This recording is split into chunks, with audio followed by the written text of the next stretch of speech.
Mardi le 11, bienvenue en prenant votre café. Je suis enfin de retour dans mes bureaux. L'électricité est revenue. Tout est correct. Ça a fait tuer bien du monde. Moi en premier. Non, pas moi en premier. Moi comme les autres. On va en parler un petit peu, surtout pour la business des vieux. Twitter qui veut éliminer les journaux de son fil de nouvelles tranquillement.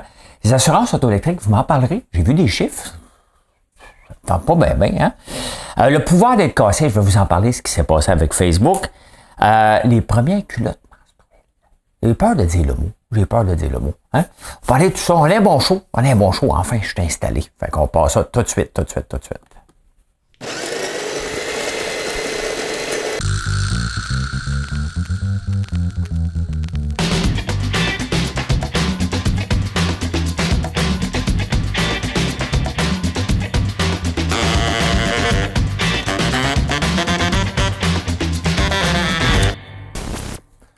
Ben, j'ai une énigme, ben facile en plus de ça, une petite facile. Mesdames et messieurs,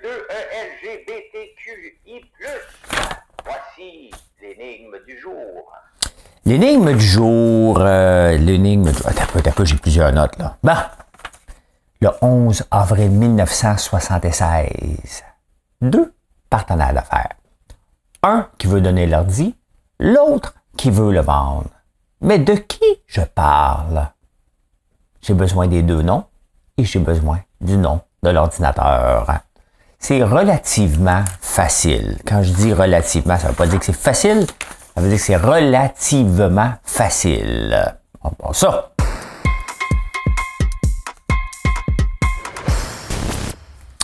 Hey, ça sent la fin des sucres. Hey, c'est à peine commencé, honnêtement, ça ne sera pas une bonne année cette année. L'autre jour, il y a quelqu'un qui me disait « Ouais, attendez, c'est parce qu'il y a toujours des vieux. Il y a toujours quelqu'un qui connaît quelqu'un qui semblerait, par l'épaisseur des pleux d'oignons, on peut déterminer le temps des sucres. C'est un petit peu plus complexe que ça. C'est un petit peu plus complexe que ça parce que on dépend de la météo. Et on dépend de quoi? Techniquement, dans l'ensemble du Québec, moins 7 plus 7, c'est le party dans les résérablières. Ça coule à flot. Il faut que ça gèle. Chez nous, on est au nord du nord parce que notre érablière est au nord. Elle fait franc nord. Donc, j'ai un peu plus de lousse. Il peut faire 4-5 à Montréal. Je suis correct, ça va geler la nuit. Il faut que ça gèle. Là, cette semaine, avec les températures qu'on annonce, si ça gèle pas, ça va couler à flot pendant 3-4 jours. Puis après ça, c'est la fin. Là. La saison n'aura pas encore été vraiment démarrée. Tous les investissements, c'est beaucoup de temps et d'investissement. Vous m'avez vu travailler dans le bois, là. C'est énorme. Et ça risque de s'éteindre avant même que ce soit rentabilisé. Donc, c'est comme ça, travailler avec la nature. On ne chiale pas, on le prend. Et c'est pas la faute du gouvernement. Là. J'entends déjà certains acériculteurs d'aller brailler. C'est comme ça. Il y a des bonnes années, il y a des mauvaises années. On le sait pas, là. Peut-être que ça va regeler, mais il va falloir que ça regèle vite.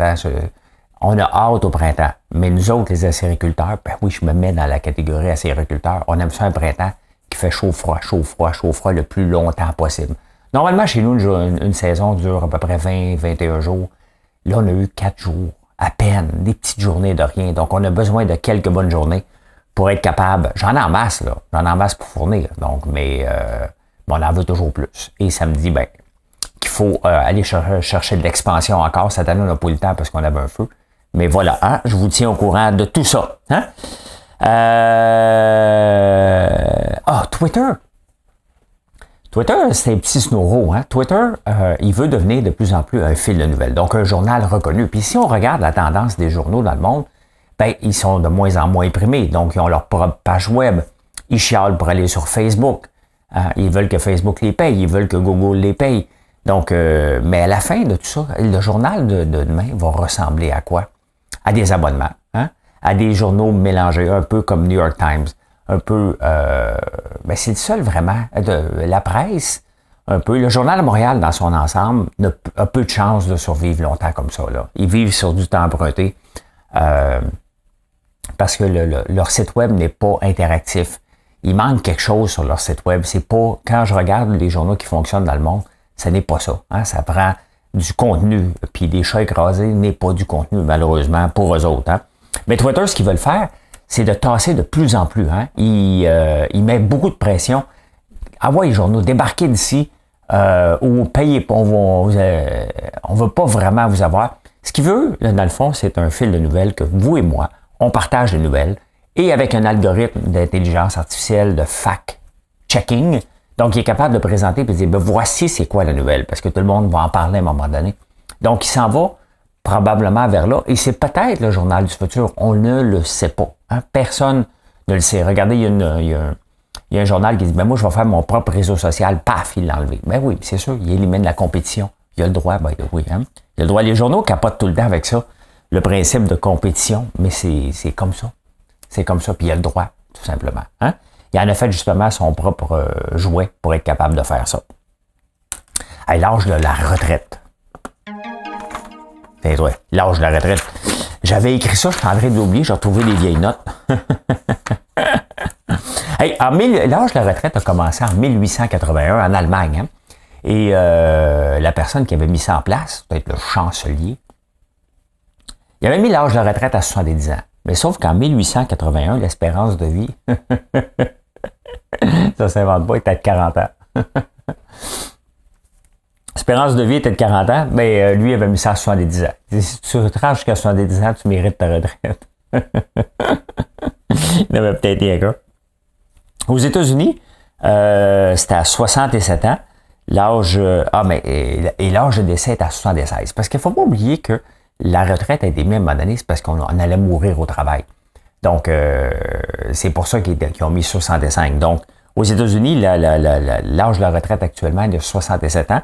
L'âge du décès, 76. En France, l'âge de la retraite est à 62 ans. Et l'espérance de vie est de 83 ans. Hein? Et là, les actuaires et tout le monde se dit, ouais, mais OK, est-ce qu'on se base sur l'espérance de vie ou l'espérance de vie en bonne santé? Hein? Parce que c'est un peu ça, là, on veut profiter de notre retraite. C'est ça qu'on se dit, on va avoir de l'argent de côté pour profiter de notre retraite et pas travailler jusqu'à sa mort. Hein? Ce qui n'est pas un défaut. Il faut arrêter de voir le travail comme une grande pénalité. Ce n'est pas tout à fait ça. Donc, l'âge sans maladie est de 73 ans. Le lifespan versus le health span. Donc, c'est ce qu'on vise de plus en plus dans certains pays. Puis nous autres, on doit regarder l'âge de ce qu'on vit sans maladie est de 73 ans ici au Canada. Donc, prendre sa retraite à 55 ans, ça fait un méchant bout à rien faire pendant que tu es en santé. C'est sûr, tu vas voyager, tu vas faire un paquet d'affaires, mais quand même, hein? Donc, de plus en plus de pays, puis c'est un peu ce que la France essaie de faire, c'est de dire, écoutez, on est en santé pendant un méchant bout, donc aussi bien en profiter un peu plus. Bon, là, il faut que je retrouve mes notes parce que je suis sur 2 pages. OK. Hey, les assurances auto. Avez-vous une auto électrique, vous autres? Parce que j'entends parler de ça, puis avec ce qui s'est passé en fin de semaine, ben, c'est bien évident que ça me tente pas bien d'avoir une auto électrique. D'ailleurs, j'en aurais pas. On va régler le problème. Là. Je vais regarder mon diesel à un méchant bout. Et quand je vais avoir une auto électrique, là, c'est parce que je vais avoir un système de solaire ou éolien ou whatever pour me recharger. Pas vrai que je vais rester. Ben oui, il y a des bornes. C'est sûr que il y a des bornes de recharge. Il va y avoir des stations-service. Mais tant qu'il n'y aura pas un réseau où ce qu'on va être obligé d'être branché à la maison, parce que ça va arriver encore, des panneaux électriques, on va en parler bientôt. Donc, mais les assurances coûteraient 50% plus cher. En tout cas, dans d'autres pays, j'imagine que c'est la même chose ici. Le problème, c'est que c'est quand vous allez la faire réparer, il n'y a pas de pièce de rechange. Donc, ton auto est partie longtemps et les assurances sont obligées de te louer une auto dans le package. Et c'est pour ça que ça coûte pas mal plus cher. Donc, honnêtement, il n'y a pas grands avantages. En plus d'être obligé de planifier ta route, d'attendre, t'économises peut-être un peu, mais il n'y a pas grands avantages à avoir une auto électrique. Là, tu le payes, le premium pour avoir une auto électrique. Mais dites-moi là, je ne sais pas combien ça vous coûte. Hein? Subway est à vendre depuis 1 an. Ils n'ont pas trouvé preneur. Ils demandaient 10 milliards. Et là, ça commence à rouler à peu près autour de 7 milliards. Pourquoi? Parce que Subway n'a pas la cote d'antan où il en ouvrait autant qu'avant. Surprenamment, c'est Mike's. Hein? Les restaurants Mike's aux États-Unis, parce que c'était aussi aux États-Unis, qui en ouvrent beaucoup. Il y en a ouvert 359 de plus qui en ont fermé. Subway en ferme plus qu'il en ouvre. Et McDonald's reste flat. Donc, c'est assez surprenant. Hein? C'est Mike's qui a le vent dans les voiles, mais La bouffe, voyons, je me mets un timer pour essayer de me pacer dans le temps, mais il débarque tout le temps. Ça m'énerve. Ça m'énerve. On va aller vous parler de la business des vieux au Québec.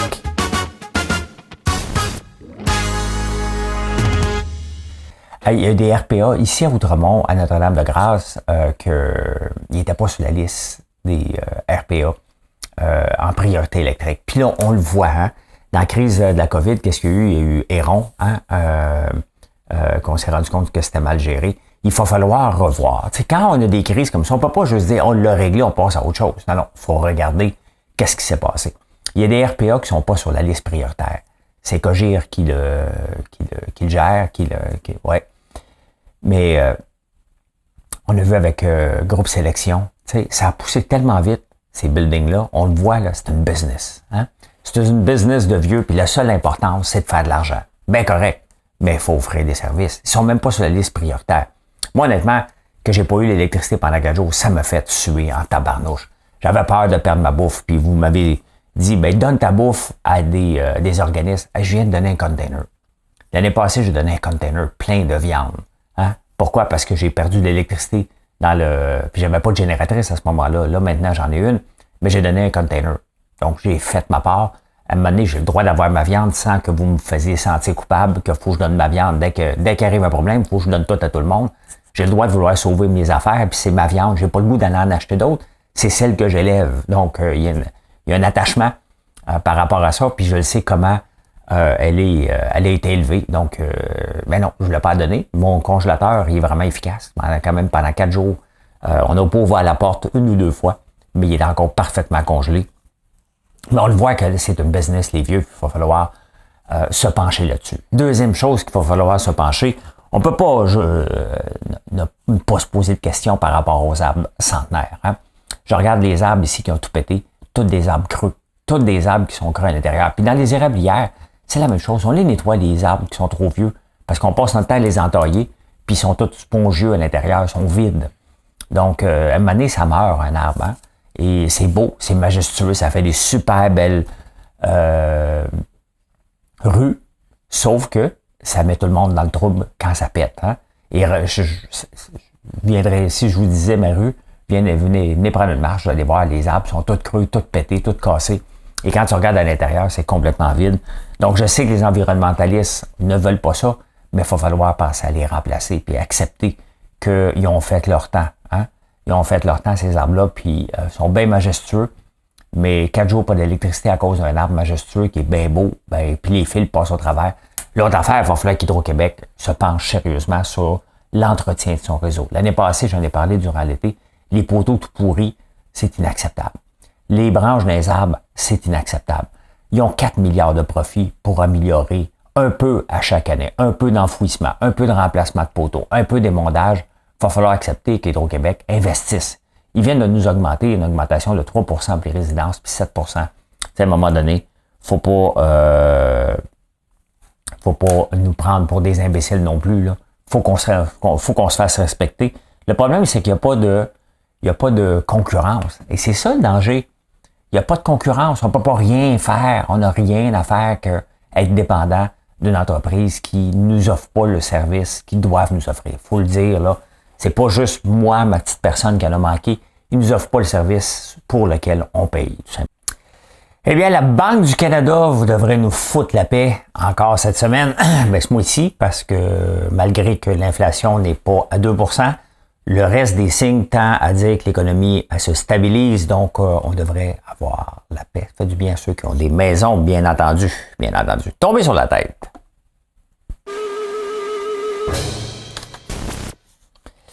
Le pouvoir d'être cassé. Hein? C'est pas le fun d'être cassé. Mais regardez, pendant la pandémie, les compagnies qui font du prêt-à-manger, les Cookit. Bon, Cookit, on n'a pas leurs chiffres. Je fais affaire avec eux. Hein? Si vous voulez nos produits, il y en a chez Cookit. J'ai aucune idée si ça va bien ou si ça va mal, mais Good Food, on le voit, ça va pas bien qu'ils sont rendus à faire du porte-à-porte. Hein? Ils voulaient faire concurrence à Métro, ça a arrêté, ils ont mis des 100 millions d'investissements. Facebook, hein, les entreprises mettaient de l'argent à pleine pelletée comme de la pub sur Google et Facebook. On a arrêté d'en mettre. Pas parce que Apple a corrigé, c'est parce que ça marche pas, tout simplement. Ça ne marche pas, la pub. Même vous autres, vous le voyez quand c'est sponsorisé, puis moi aussi, je clique plus sur le lien parce que ça me fait pas dire que c'est un contenu intéressant, ça veut dire qu'il a payé plus cher. Donc, on se délaisse de plus en plus. J'en ai une pub 4,16 $ que je paye. Regardez le panier bleu, hein. Le panier bleu, il a à peu près commandité tous les mots. Il a acheté à peu près tous les mots au Québec. Donc, si vous googlez quelque chose, voyez le panier bleu, il a mis le paquet, surtout pour le sirop d'érable en ce moment. Mais Facebook avait tellement d'argent qu'il leur pissait par les oreilles. Ils ont embauché des gens. Il y a une fille qui sort dans les journaux en fin de semaine qui dit, écoute, moi, travailler sur Facebook, je t'ai payé 190 000 $ par année. Ils m'ont dit la première année, j'étais une recruteuse en chef, ils ont dit, la première année, il faut que tu te familiarises avec le système, donc tu n'embaucheras pas personne. Et elle n'a jamais embauché quelqu'un en 2 ans. HR Recruiter. Hein? Donc, le pouvoir d'être cassé, on peut faire beaucoup en faisant attention. Et c'est exactement. Quand on regarde ce que Trudeau est en train de dépenser en augmentation des fonctionnaires de 33 %, c'est pas vrai là, qu'on a maximisé, puis tout le monde travaille, puis on travaille pour le bien de l'entreprise. C'est complètement faux. Là. Et les citoyens, il faut améliorer ça. Et c'est pas vrai qu'on a besoin de 33 %. On l'a là, la preuve, quand il y a trop d'argent, hein, puis avec Trudeau, ça a l'air qu'on a beaucoup, beaucoup d'argent, donc on dépense à pleine pelletée. Finance.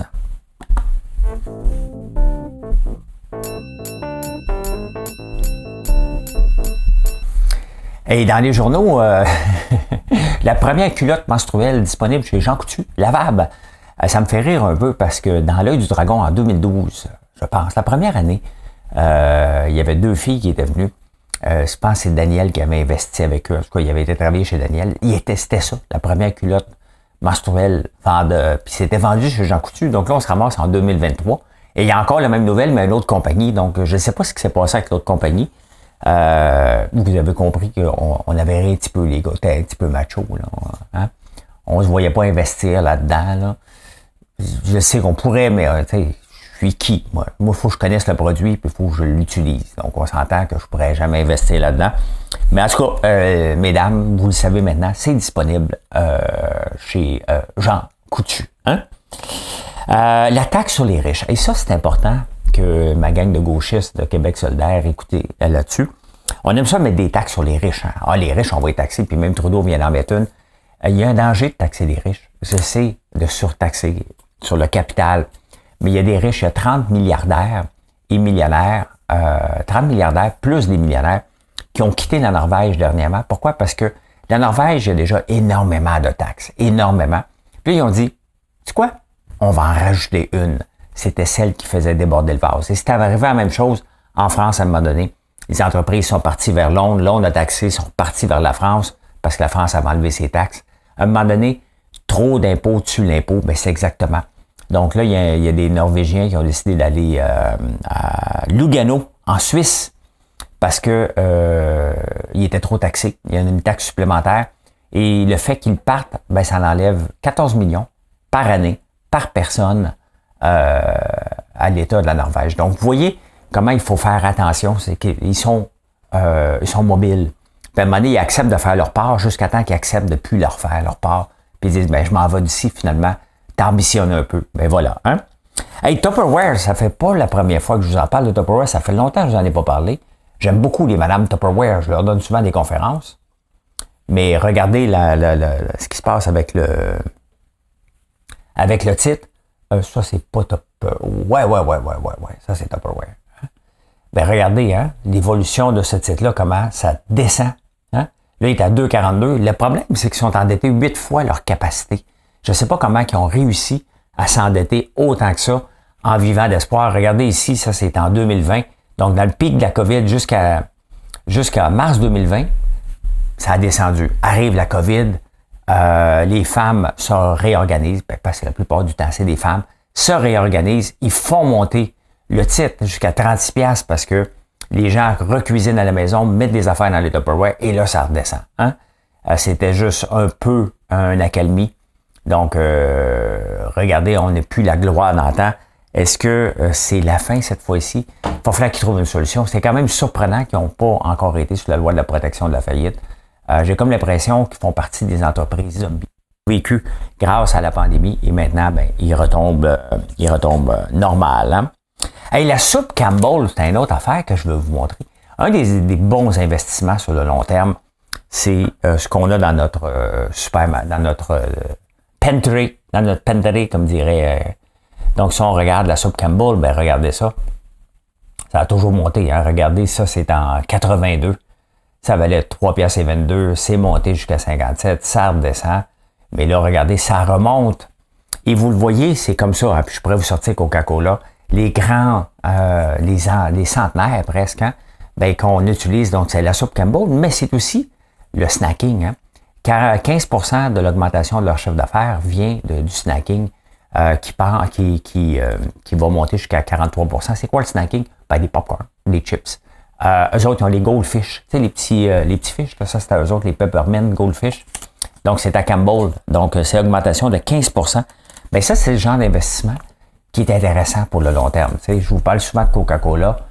C'est un peu la même chose si on regarde Hall. Regardez, hein? Ça monte constamment. Ça ne veut pas dire que ça va toujours monter.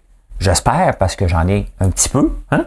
Mais pas tant, mais j'en ai un petit peu. Ça ne m'empêche pas de chialer contre eux autres quand je vois qu'ils font du Coca-Cola à l'érable, sans d'érable dedans, puis que l'industrie du sirop d'érable ne tape pas sur les doigts de Coca-Cola. Hein? Insolite.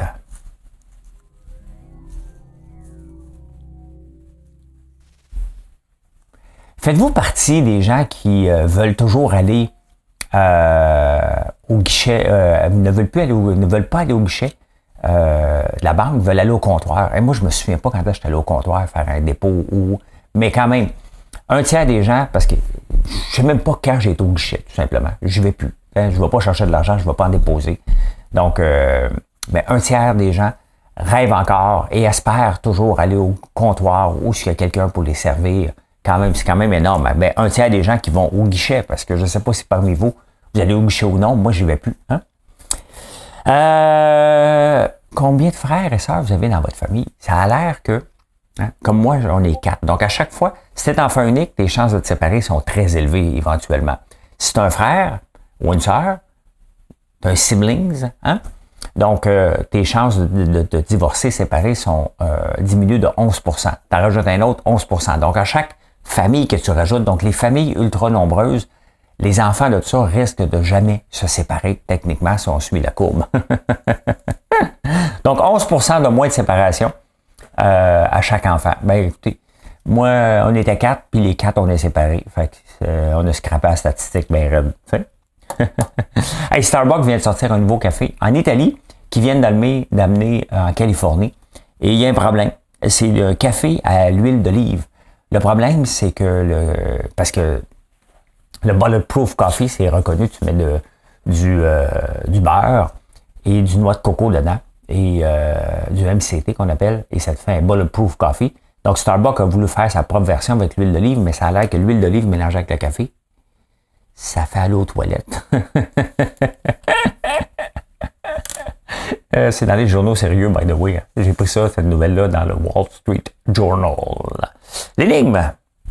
Mesdames et messieurs de LGBTQI+, voici l'énigme du jour. Il voulait le donner. Il a décidé de le vendre. De qui je parle? Steve Wozniak, Steve Jobs et du premier ordinateur qui a vu le jour le 11 avril 1976, le Apple One. Je l'ai-tu pris en photo pour vous le montrer? J'ai-tu une photo de ça? Non, je ne l'ai pas la photo. Je n'ai pas la photo. Ben, écoutez, c'est un vieux ordi trop gros, hein? Mais quand même intéressant. Très intéressant. C'est parce que ce qui se passait dans ce temps-là, il y avait des geeks qui se mettaient ensemble pour monter des ordinateurs puis ils se rencontraient. Et c'est comme ça que ça a parti. Ils voulaient en faire un plus puissant. Et c'est comme ça que c'est devenu. Je pense qu'ils voulaient même utiliser MS-DOS, se sont pas entendus avec Bill Gates. Ils ont développé leur propre système d'exploitation, le macOS. Ça s'appelait probablement pas comme ça dans ce temps-là. Eh bien voilà comment j'ai vu l'actualité. Je peux dire ceci. Mission accomplished. Merci d'être là. J'ai retrouvé mon setup. Ça a bugué, mais vous ne le savez pas que ça a bugué, vous autres, parce que j'ai fait un petit montage. Bonne journée tout le monde. Merci d'être là. Bye.